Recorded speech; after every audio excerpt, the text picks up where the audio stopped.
Good morning प्यारे बच्चों। आज हम हिंदी कक्षा 6 की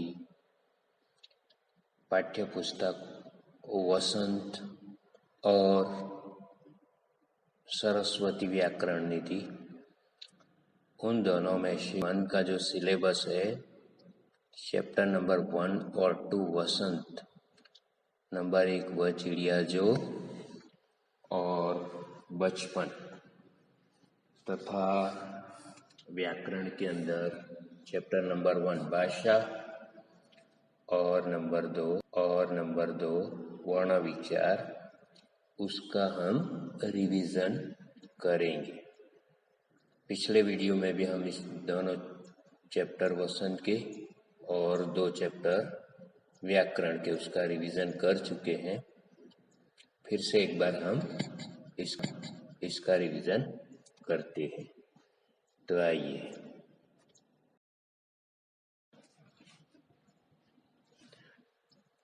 प्यारे बच्चों, टॉपिक नंबर 1 वह चिड़िया जो, जिसके लेखक है केदारनाथ अग्रवाल। ठीक है, ये कविता है और लिखने वाले कवि है केदारनाथ अग्रवाल। प्यारे बच्चों, आज हम इसका सारांश देखेंगे। तो कवि ने इस कविता में एक छोटी सी चिड़िया के खाने पीने की चीजों तथा उसकी रुचियों के बारे में बताया है। कवि कहता है कि वह नीले पंखों वाली छोटी संतोषी चिड़िया दूध से भरे झुंडी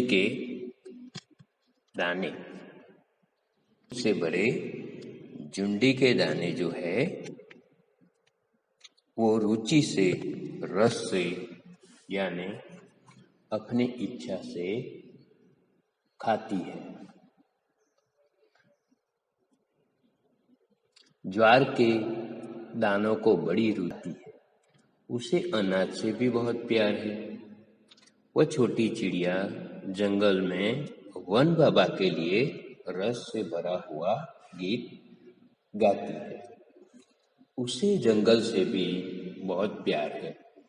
वह अपनी मधुर आवाज सबके साथ अपना संबंध बना लेती है।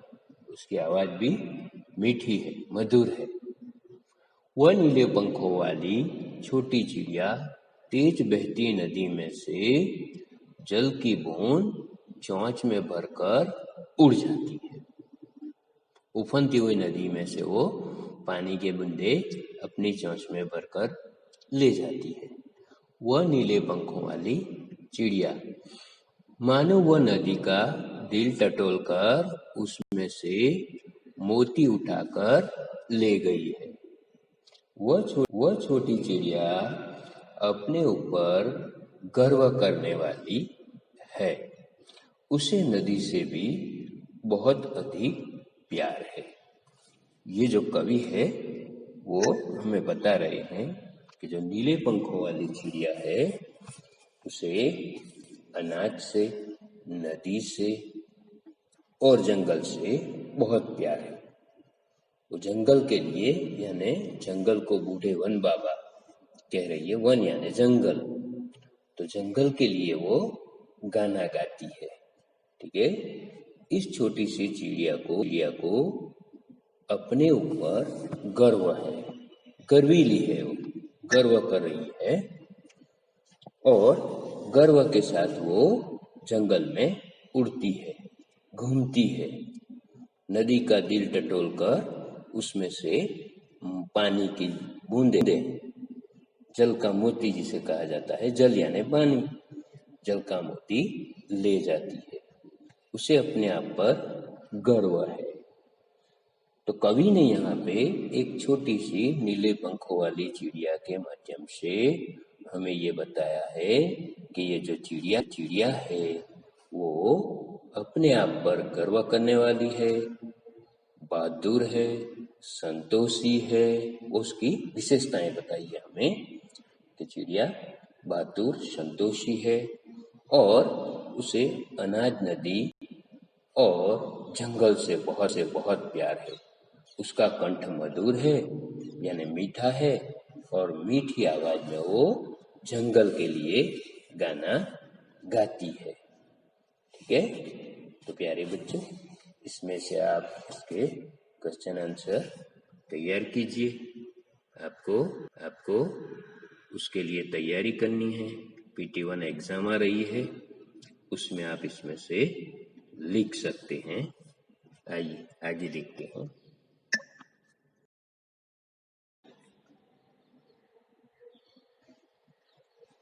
प्यारे बच्चों, आइए पाठ नंबर 2 का सारांश देखते हैं। पाठ नंबर 2 बचपन, जिसकी लेखिका है कृष्ण सौबर्जन, जिन्होंने अपने बचपन के संस्मरणों का इस टॉपिक में किया है। इस पाठ में लेखिका ने अपने बचपन की घटनाओं, क्रियाकलापों व यादों के बारे में बताया है। लेखिका बताती है कि उनके साथ साथ पहनावे में भी काफी बदलाव आ गया है। पहले वह नीले, जामुनी, रंग बिरंगी कपड़े पहनना पसंद करती थी, किंतु अब उसका मन सफेद हल्के रंग के कपड़े पहनने को करता है। लेखिका ने अपने बचपन के पहनावों के बारे में भी बताया है। लेखिका रविवार के दिन सुबह ही मोजे धोती थी और बाद में जूते पॉलिश करती थी। वह बताती है कि पहले की अपेक्षा आज के जूते ज्यादा आरामदेह है। अपने बचपन की यादों के बारे में बताती हुई लेखिका कहती है कि उनके माता पिता शनिवार को के सभी बच्चों को ऑलिव ऑयल या कैस्टर ऑयल पिलाते थे, जिससे कि बच्चों की सेहत ठीक रह सके। लेखिका ये भी बताती है कि पहले की चीजों तथा अब की चीजों में काफी अंतर आ गया है। लेखिका का घर शिमला के माल रोड के पास था। वह वहां पर खूब घूमती थी। उसे खाने पीने की चीजों का भी बड़ा शौक था, इसलिए शिमला के फलों को आज भी याद करती है। शिमला की सुंदरता का वर्णन करते हुए वह बताती है कि शाम होते ही वहां रंग बिरंगी गुब्बारे उड़ते थे। सामने जाकू का पहाड़ था, वहीं ऊंचा चर्च भी था। जब चर्च की घंटियां बजती तो उनकी आवाज दूर दूर तक फैल जाती थी। सूर्यास्त के समय नीले आसमान पर गुलाबी सुनहरी धारियां फैल जाती। देखते देखते देखते बत्तियां टिमटिमाने लगती और रीछ पर रौनक बढ़ जाती थी। लेखिका अपने बचपन की उस घटना को याद करती है जब पहली बार चश्मा बनवाया था, तो सभी उसे बड़ी हैरानी से देखते थे। लेखिका का चचेरा भाई उसे चिढ़ाने लगा। उसे सुनकर लेखिका खूब चीख गई। फिर वह आईने के सामने जाकर अपने आप को कभी चश्मा लगाती तो कभी उतारती। लेखिका को पहले दुपट्टा ओढ़ना पसंद था, लेकिन आजकल वह टोपी पहनना पसंद करती है। तो इस तरह से प्यारे बच्चों, लेखिका जो है उनके बचपन की जो घटनाएं संस्मरण है उनके बचपन के, उसका वर्णन करते हुए हमें बताती है कि उनके समय में घर के अंदर जो रूल्स थे, नियम थे, उसे फॉलो करने पड़ते थे उनको। ठीक है, उन्हें कैस्टर ऑयल या ऑलिव ऑयल पीना पड़ता था, बूट पॉलिश करने पड़ते थे, मोजे खुद धोने पड़ते थे। तो ये जो खुद के काम है वो उन्हें खुद करने पड़ते थे। उन्हें घोड़े सवारी करना बहुत पसंद था और इसके साथ साथ उन्हें कपड़े पहनना भी बहुत पसंद है, यानी कि रंग बिरंगी वो कपड़े पहनती थी। लेकिन अब जब वो बूढ़ी हो चुकी है, उम्र हो चुकी है, तो वो अब सफेद या हल्के रंग के कपड़े पहनना पसंद करती है। ओढ़ना और यानी कि दुपट्टा ओढ़ना उसे पसंद था, लेकिन अब वो टोपी ओढ़ती है। और जब वो छोटी थी और उसका चश्मा आया तो सब लोग हैरान हो गए कि इतनी छोटी बच्ची को चश्मा कैसे आ गया। लेकिन वो खुद बता रही है, खुद जिम्मेदार थी उसके लिए, और उसी की वजह से यानी कि रात के अंधेरे में, टैंक के उजाले में, वो बत्ती के उजाले में पढ़ाई करती थी। तो इसकी वजह से उसे आंखों के नंबर आए और उसे चश्मा लगाना पड़ा। चश्मा लगाने उसके चचेरे भाई उसकी मजाक करने लगे। तो इस तरह से उस वक्त के अपने बचपन के सुंदर संस्मरण का उसने इस पाठ में वर्णन किया है। ठीक है, तो इसे हम याद करेंगे और उसे एग्जाम को ध्यान में रखकर तैयार करेंगे। आइए आगे देखते। प्यारे बच्चों, अब हम हमारी जो कक्षा 6 की पाठ्य पुस्तक सरस्वती व्याकरण निधि जो ग्रामर है, उसका पाठ नंबर 1 भाषा, उसका रिवीजन करते, उसका पुनरावर्तन करें। ठीक है, तो सबसे पहले हम बात करेंगे कि भाषा जिन साधन द्वारा मनुष्य लिखकर, पढ़कर, बोलकर तथा सुनकर अपने भाव विचारों का आदान प्रदान करता है उसे भाषा कहते हैं। ठीक है प्यारे बच्चों, भाषा के 2 रूप होते हैं। एक होता है मौखिक भाषा और दूसरा मौखिक भाषा, कथित भाषा, तथा दूसरा होता है लिखित भाषा। ये उसके 2 रूप है, मौखिक या कथित तथा लिखित भाषा। भाषा के मौखिक कथित रूप में बोलकर या सुनकर भाव विचारों का आदान प्रदान किया जाता है। ठीक है, हम उसे बोलकर या तो सुनकर अपने विचारों को प्रकट कर सकते हैं या दूसरे के विचारों को समझ सकते हैं। प्यारे बच्चों, भाषा के लिखित रूप में लिखकर और पढ़कर भावों विचारों का आदान प्रदान किया जाता है।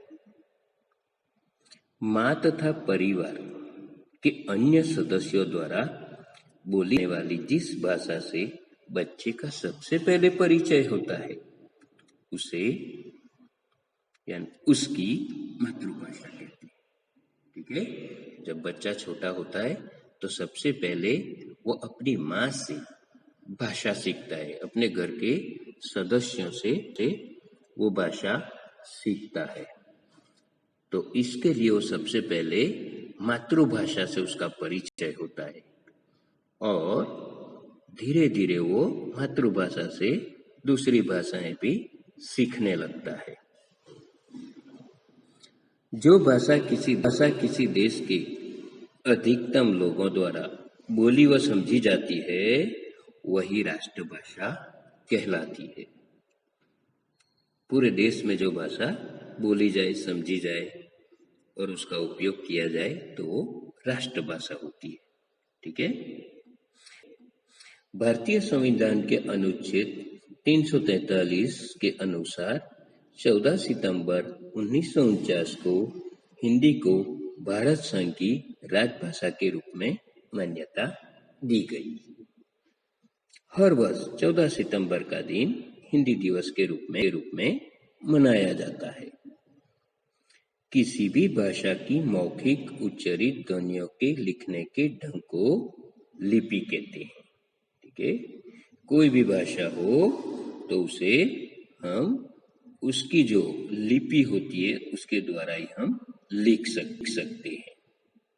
हिंदी भाषा की लिपि देवनागरी है। जो हम हिंदी भाषा लिखते हैं उसकी जो लिपि है वो देवनागरी है, उसे देवनागरी कहते हैं। दुनिया की सभी भाषाओं की अपनी अपनी लिपियां होती हैं, तो ये देवनागरी लिपि से हम लिखते हैं, उसका प्रयोग करते हैं। व्याकरण वह शास्त्र है जो भाषा को शुद्धता से बोलना व लिखना सिखाता है। प्यारे बच्चों, हम जो व्याकरण कक्षा 6 का पढ़ रहे हैं उसी को अच्छी तरह से शुद्ध यानी एकदम सफाई के साथ क्लीन बोलना व लिखना सीखते हैं उसी बुक से। तो इसीलिए व्याकरण को कहा गया है कि वो एक ऐसा शास्त्र है कि जो हमें शुद्धता से बोलना व लिखना सिखाता है। किसी भी भाषा के ज्ञान के संचित कोश को साहित्य कहते हैं। ठीक है प्यारे बच्चों, कोई भी भाषा हो उससे संबंधित जो ज्ञान है, नॉलेज है, वो उसको संग्रह करके कहानियां, निबंध, कविताएं, जो कुछ भी संग्रह बनाया जाता है उसे कोश कहते हैं। और उसी ज्ञान के संचित कोश को साहित्य कहते हैं। साहित्य की प्यारे बच्चों दो विधाएं होती है, एक होती है गद्य और एक होती है पद्य। ठीक है, तो साहित्य की दो विधाएं गद्य और पद्य होती है। गद्य के अंदर कहानी, निबंध, उपन्यास आ सकते हैं और पद्य के अंदर कविता, दोहे, इस तरह से। तो प्यारे बच्चों, भाषा का बहुत विशाल रूप है। ठीक है, तो आइए अब आगे हम देखते हैं। प्यारे बच्चों, अब हम ग्रामर का टॉपिक नंबर 2 वर्ण विचार, उसका रिवीजन करते हैं, पुनरावर्तन करते हैं। तो प्यारे बच्चों, वर्ण क्या है?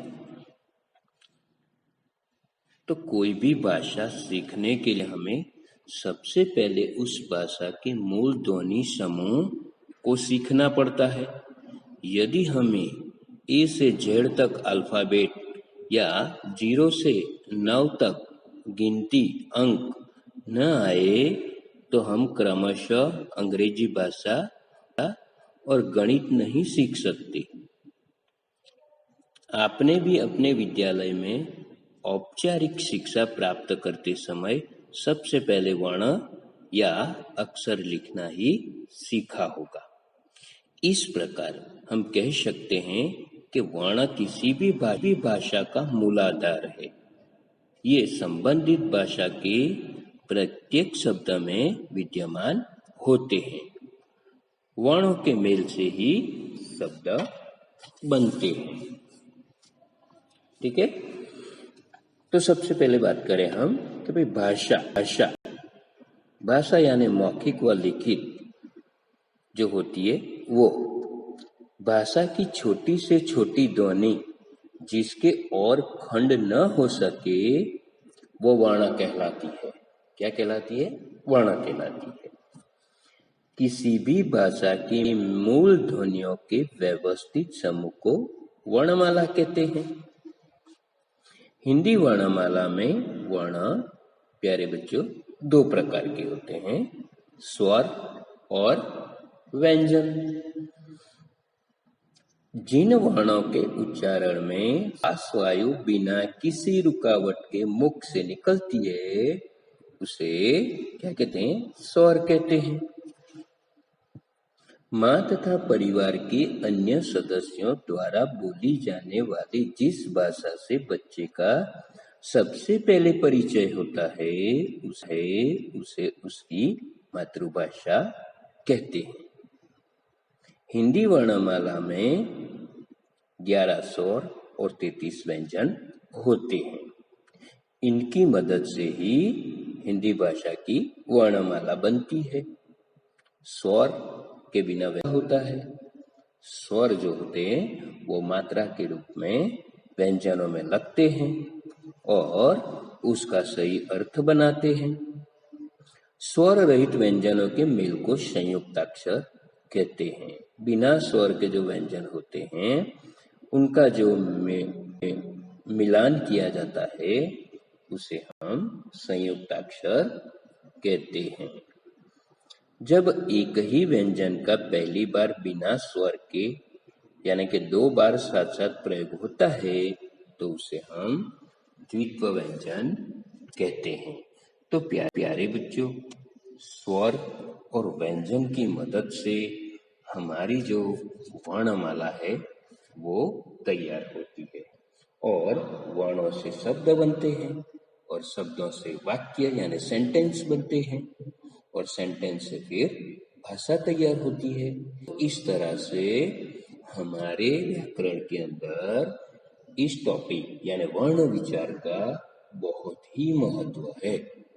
वर्णों से ही हमारी भाषा तैयार होती है और वर्णों से ही हम भाषा सीखते हैं और उसी से ही हम अपने विचारों का आदान प्रदान करते हैं।